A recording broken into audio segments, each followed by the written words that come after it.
impressionante como nós mulheres perdemos tempo arrumando casa, passando lençol, quem nunca? Se preocupando em não deixar a cama desforrada. E eu fiquei pensando, gente, e querendo trazer essa reflexão aqui, do quanto. Você já parou para pensar que isso pode ser um grandíssimo projeto?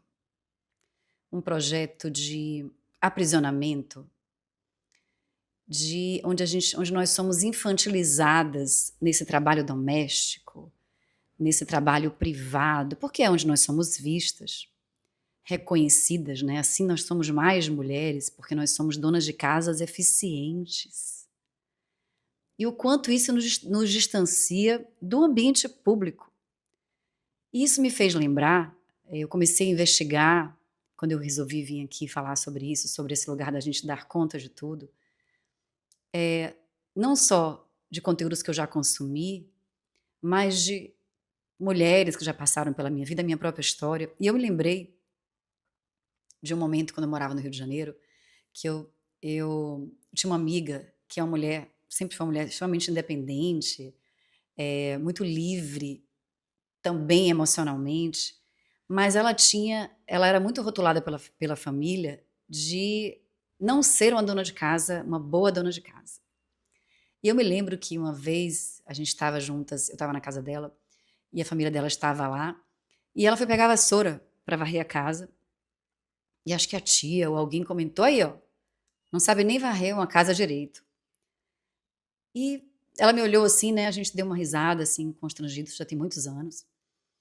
Eu já questionava isso, e a gente se olhou, e ela envergonhada, porque não estava sabendo fazer aquilo, mas também não deu atenção, né. E aí eu comecei a perceber hoje, né, corta o tempo, isso foi há muitos anos atrás, sei lá, talvez mais de 10 anos, como as coisas se repetem. E atualmente, já desde que eu cheguei aqui em Lauro de Freitas, eu comecei a treinar em alguns lugares por aqui, e eu vejo sempre o papo das mulheres, de: "Ai gente, deixei tudo arrumado, deixei a comida pronta". Eu me lembro que teve um momento, que teve uma vez que a gente estava conversando na academia sobre uma diarista que tinha ido embora da casa de uma delas, e eu também falando, né, que tinha uma pessoa que me ajudava, uma diarista que também não estava mais. E eu peguei, inclusive fiz um vídeo que tá aqui não, né, que tá no meu Instagram, em que eu trazia algumas reflexões na banheira. Inclusive a banheira, né, só não tem água quente na banheira, eu nunca coloquei, e ela vira não é utilizada, porque eu não vou tomar banho frio, né, na banheira não faz sentido, pelo menos pra mim, né. E aí a banheira vira uma espécie de cabide. E eu estava ali, tinha acabado de chegar da academia e fui trazer essa reflexão de que por que que somos nós, uma vez que eu não moro, não é o meu caso, mas é a maioria delas casadas, tem um companheiro, né, um marido, e somos nós que pensamos nisso, né. E para além do fato de existir um diálogo sobre isso em casa, gente, né, conversa, né, "Ah, poxa, a gente precisa de arrumar alguém e tal", é a mulher que está no centro disso. E elas ali com a cabeça esquentando, né, isso já é carga mental, de tipo: "Caramba, tem que pensar em alguém, como é que vai ser a logística, como é que não vai ser". E eu trouxe uma reflexão aqui no Instagram, lá no Instagram, sei lá como é que eu falo, de que por que que essa responsabilidade é nossa. Então nós estamos ali no centro, buscando, gerenciar toda uma vida para que todo mundo se beneficie, né. O nome disso é trabalho reprodutivo. A Silvia Frederic fala disso, que é justamente esse funcionamento em que nós mulheres fazemos muito bem, cuidamos de tudo para que tudo funcione bem, para beneficiar a todos, entende? E não tem zero reconhecimento. E reconhecimento principalmente financeiro, né, que é o trabalho invisível. Já tem países aí que remuneram esse trabalho invisível. Isso, gente, isso tinha que ser para ontem, meu irmão, assim, não dá. E eu me lembrei que há pouco tempo eu estava treinando no horário perto de meio-dia, e aí teve uma das meninas que chegou e falou: "Ah, eu deixei a comida toda prontinha, toda arrumadinha já". porque tenho que chegar correndo para poder esquentar. Como assim esquentar? O bonitão não esquenta a comida. Gente, que loucura é essa? Pelo amor da deusa. A pessoa tem que esquentar a comida pro marido ainda? Sei lá, isso não me parece antigo? Como é que é isso pra você que tá escutando isso? Eu me lembro que meu pai não era esse cara não, assim. Não lembro minha mãe fazendo isso. Minha mãe tava na sobrecarga, fazendo tudo. Meu pai, eu lembro pontualmente dele cortando um negócio de um frango, fazendo um mercado. E minha mãe na lida, né, da organização. Mas eu me lembro que na família tinha alguns familiares que era isso, né? Era a mulher colocando a mesa, o prato, a comida. Mas trazendo um recorte do tempo, eu comecei a falar, cara, mas isso já não faz sentido mais, entende? Isso, isso é uma. A gente se intoxica de sobrecarga. Nosso corpo, ele fica adoecido com isso e naturalizado, entende? Então, eu comecei a observar isso. Eu me lembro que numa dessas idas para academia, estou falando só da academia, mas tudo bem, é isso mesmo. Eu estava comentando com as meninas que eu não sei cozinhar e que não tinha uma pessoa, né, para cozinhar. Enfim, eu moro sozinha com os meus 2 filhos, sou separada, então tem uma logística que eu preciso organizar sozinha. Mesmo assim, os meus filhos são crianças colaborativas, porque eu invisto nisso. Eu não quero que eles vivam numa casa onde eles vejam uma mulher se ferrando para todo mundo ficar bem, entende? Isso não é cobrado no lugar de peso, de tipo, não, porque eu também falo de um lugar aqui, que vocês sabem, de construção de relação saudável com essas crianças, entende? Então, uma colaboração, meu filho mais novo, por exemplo, é muito mais difícil para ele. Ele é mais novo, tem uma consistência nessa educação. Mas eu vou educar meus filhos, né? Não vou educar homem, né? Ensinar o cara a olhar para uma casa, olhar para um. Isso é uma coisa que tem que partir do outro. Mesmo assim, são as mulheres, na grande maioria, que inclusive trazem para os fofinhos, bonitão, tem como você lembrar que a gente precisa, que essa roupa não pode ficar aí, que a gente precisa pensar em alguém para fazer um faxinão nessa casa? Você não está percebendo que a casa está suja?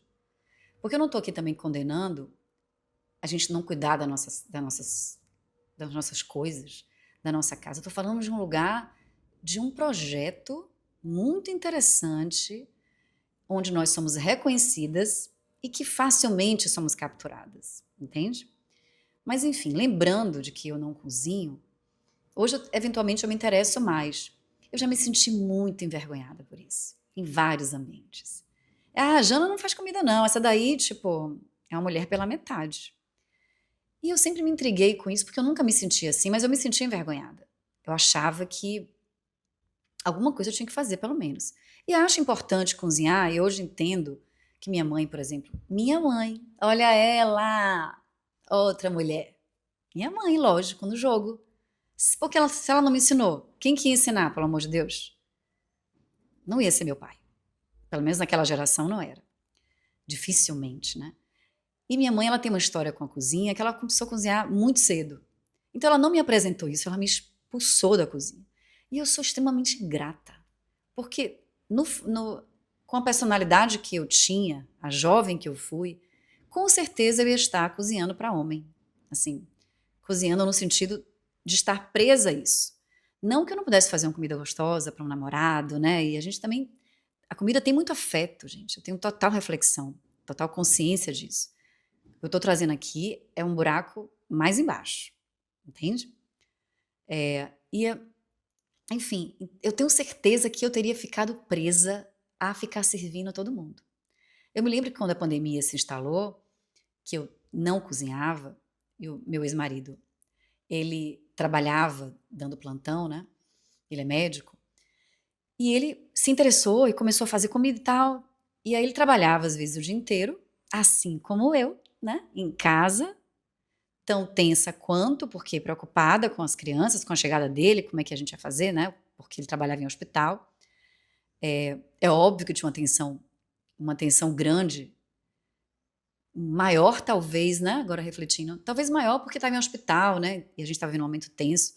Mas quando a gente fala de trabalho, não tem como a gente comparar isso. O trabalho com criança de casa, ele é muito ele sobrecarrega demais, entende?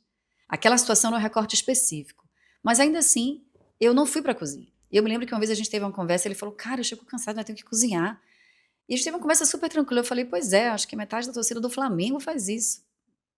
Que são mulheres que chegam em casa e vão fazer isso. E aí, quando a gente entra nesse questionamento do trabalho doméstico, que sempre foi algo muito, que sempre me trouxe muito desconforto, a gente fala de uma questão de uma herança escravocrata, né? Uma herança é, onde esse trabalho, ele era um trabalho, ele vem sendo construído num trabalho onde a mulher é domesticada e a honra dela está associada, que é essa coisa de ser mais mulher, quanto mais ela estiver nesse ambiente, mais domesticada ela esteja. Então tem algo importante aí a ser visto. Eu me lembro que eu faço parte do grupo de mulheres do Brasil, que eu entrei esse ano, e a gente estava num evento e tinha a presidente das empregadas domésticas. Uma mulher extremamente sofrida, contando violências absurdas de estupro pelos chefes de família. Eu me lembro que eu tive um namorado, uma época, que ele me contou que ele tinha perdido a virgindade dele com a empregada doméstica. Olha que massa.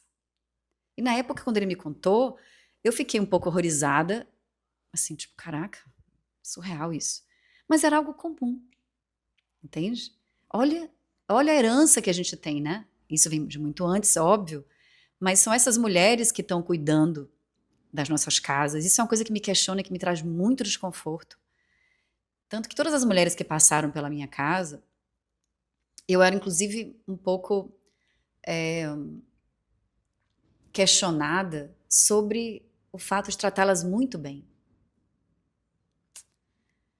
É bizarro isso, né, gente? Assim, eu nunca gostei de ter uma pessoa trabalhando na minha casa, a pessoa tá com dor de cabeça, porque o trabalho físico doméstico ele é extremamente exaustivo. Não, dona Rosana, eu vou tomar um remédio aqui e fica tudo certo. Não, cara, você vai para casa. Você vai embora. Ah, não, deixa que eu faço aqui, que os meninos estão aqui, eu lavo os pratos. Não, você está aqui colaborando. As crianças vão lavar os pratos delas. Você não é uma- um burro de carga aqui. Você está nos ajudando. Entende? Então, domingo, por exemplo, foi meu aniversário, e Sueli, que é uma pessoa muito querida que vem me ajudar uma vez por semana, a gente estava tomando um café, ela sentou para tomar café com a gente, e ela terminou não conseguindo fazer o que a gente tinha pensado. E ela veio falar comigo preocupada, eu falei, não, tá tudo bem. Meu aniversário hoje, a gente trocou uma ideia aqui, tomamos um café. Entende assim? Peraí, gente. Então isso entra muito também nessa violência, né, em que as mulheres também vão para esse lugar, e o quanto essa sobrecarga, que é o que eu estou querendo trazer também, ela nos intoxica, que foi o que eu disse, e vai tirando a gente da fonte do nosso desejo. E eu não sei você, mas eu, por exemplo, a gente vê os homens muito mais aventureiros, muito mais desejantes, né, e pulsantes dos desejos deles. Os caras parece que nasceram para ir para o mundo, negócio assim. E a gente exausta. Não conheço uma mulher que não esteja cansada. Tendo que estar equilibrando pratos. Outra parada escrota. Como assim equilibrando pratos? Não tem como equilibrar, gente. Tem um negócio que vai cair, daqui a pouco outro suspende. Equilibrar é uma coisa insana. O equilíbrio ele é dinâmico, né? Como aquele slackline, né? Você cai, daqui a pouco você levanta, opa, vambora. Uma parte da sua vida você deixa um pouco pra lá, de certa forma. Você entende? E aí, a reflexão que eu tô querendo trazer é que, peraí, deixa eu beber um pouquinho de água, gente, rapidinho.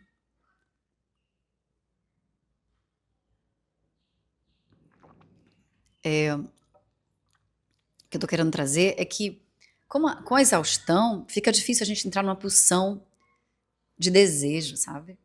De espaço pra gente fazer um hobby, né? Espaço pra gente poder existir de uma outra forma. E a gente começa a acreditar que, na verdade, talvez a gente esteja ficando velha.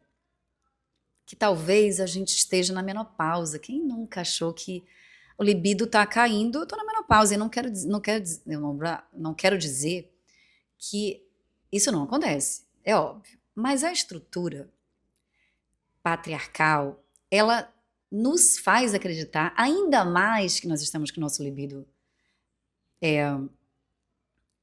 muito para baixo, entende?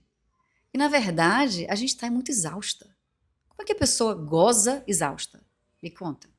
Como é que ela consegue abrir espaço na vida dela se ela está cansada? Então, esse lugar da gente poder escolher, né, da gente poder fazer escolhas em que nós vamos abrir mão de algumas coisas, me parece ser um caminho interessante. Porque dentro desse raciocínio meu, e o que eu já li, o que eu venho pesquisando, porque é um assunto que muito me interessa, a gente funciona como se nós fôssemos um bode expiatório, entende? Então nós somos incentivadas a sermos muito bem-sucedidas, e todo mundo quer, né? A gente quer ocupar espaços na vida, etc. Mas ao mesmo tempo somos incentivadas a sermos donas de casas eficientes. De sermos mães perfeitas, presentes. Me conta como é que faz. Se você souber, me manda, me liga. Coloca aqui embaixo que tem agora comentário no Spotify. Entende? E aí, quando você fica nessas polaridades, vem o quê? Uma culpa dilacerante, porque você não vai alcançar as duas coisas. Não vai. Vai ter que deixar, de repente, a cama desforrada. Eu deixo, gente. Uma loucura. Deixo.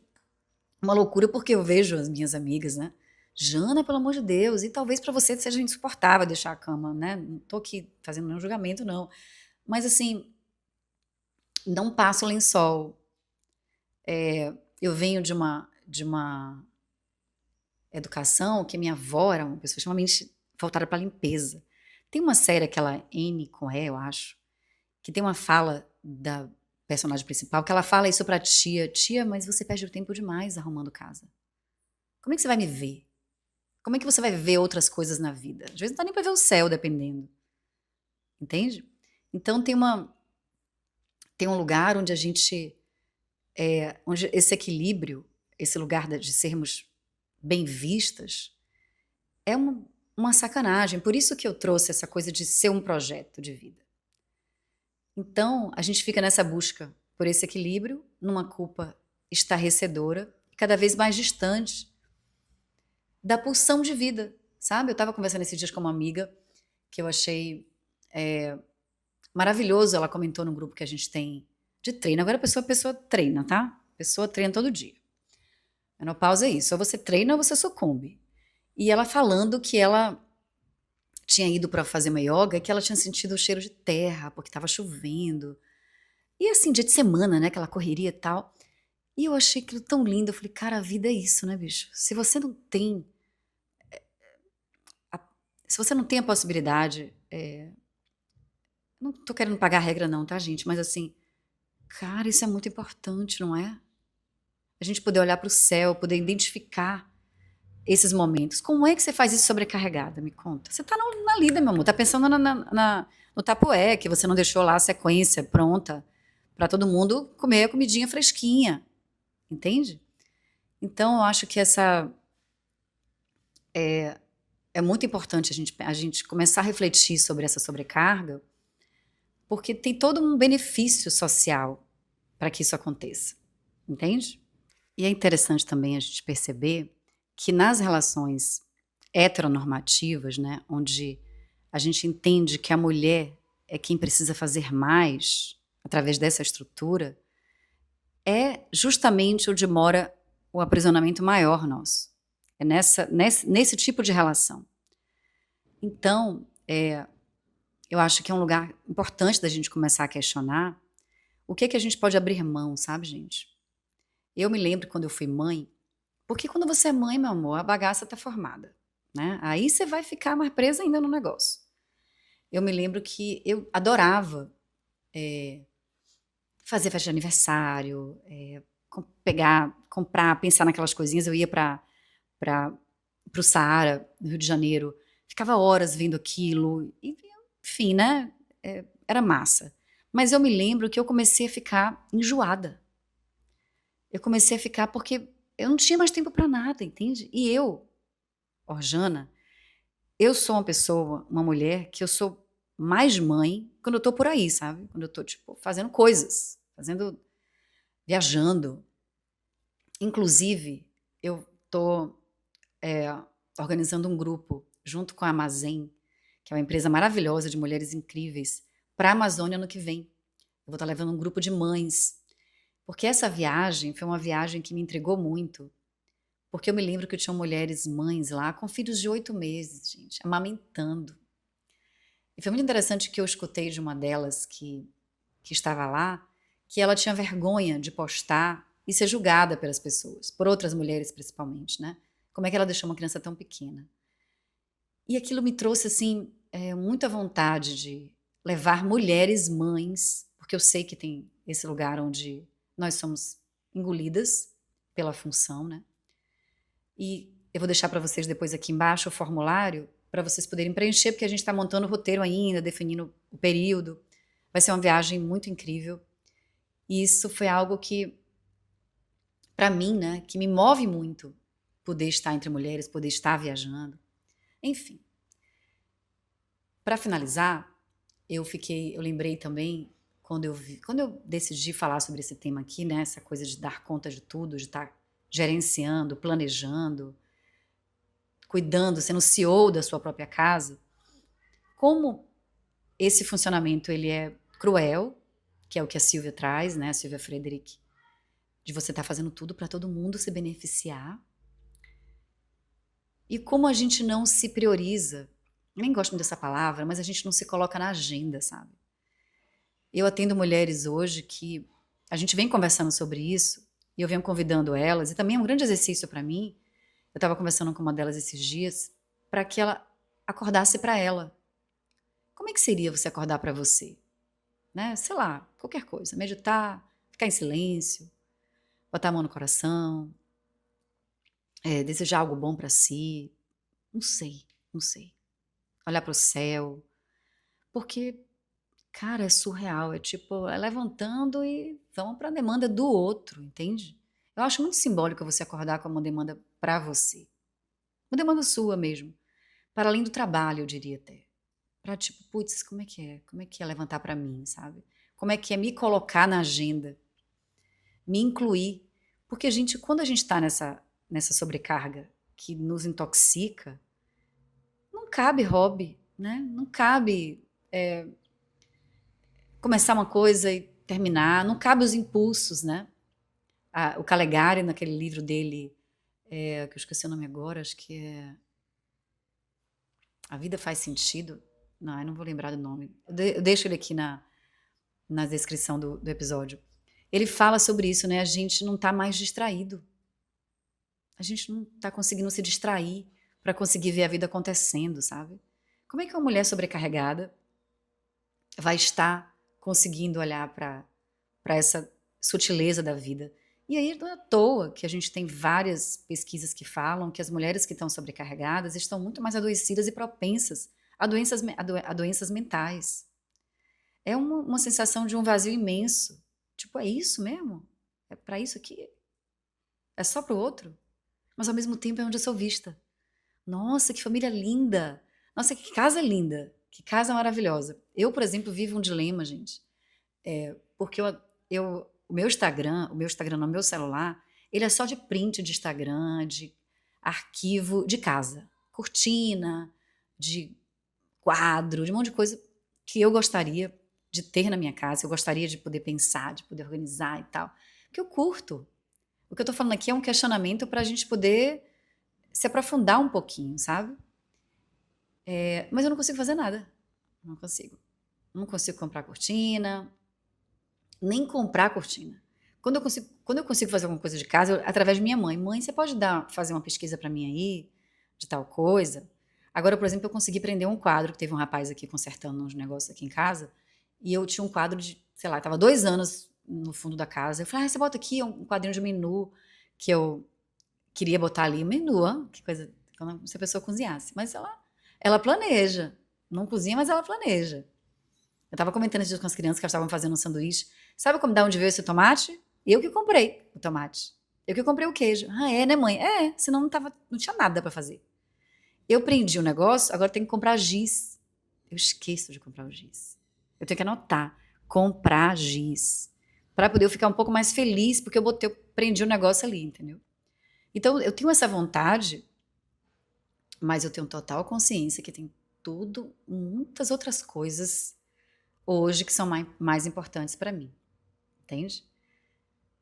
Eu queria mais, assim, queria poder, de repente, falando aqui para vocês, eu tô pensando que talvez eu precise de mais tempo também para comprar os quadrinhos que eu curto, poder ver a cortina. Porque como eu também sou uma pessoa sobrecarregada, né? Eu não consigo, entende? Assim, é isso. Hoje, eu já consigo identificar, né? Então, tipo, eu já não me sinto tão capturada pela sobrecarga. Então, eu já percebo ela. Eu me lembro que uma vez eu estava em Serra Grande, quando eu morava lá, e eu estava na loucura, daqui a pouco eu senti um aperto no peito. Meu Deus, vou morrer agora. Agora que fui. Aí entrei no quarto, deitei, e aí veio uma voz na minha cabeça. Não sei se eu já falei isso aqui. Aí eu falei, cara, você não pode parar. Aí eu falei, não, gata, agora que você pode mesmo, né? Você entende? É bem disso que eu hoje consigo ver. Então eu deixo mesmo os pratos caírem. Isso aqui não é pra fazer nada. Hoje eu não vou. Vamos comer pizza. Hoje não vai rolar comida. Hoje a gente vai comer ali na esquina. Hoje a gente vai. Agora com, né? Sueli, que eu acabei de dizer, que é uma. Me vejo assim, né? Uma companheira de jornada, uma pessoa que eu cuido dela. Ela traz isso pra mim, inclusive. Não, então você não vai fazer nada doente. Né? Você vai, vamos aqui, eu te ajudo, vamos fazer junto, vamos organizar esse rolê. Ela hoje me ajuda a ter comidinhas fresquinhas para as crianças em casa, enfim. Mas é isso, gente. Vamos nos incluir nas nossas agendas, que a gente merece. E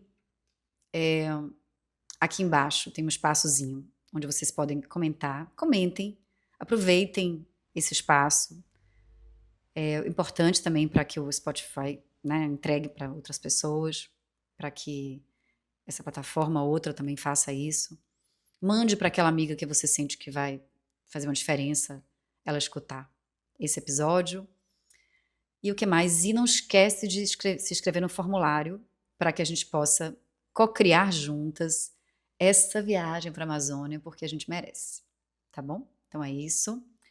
Um cheiro e até a próxima.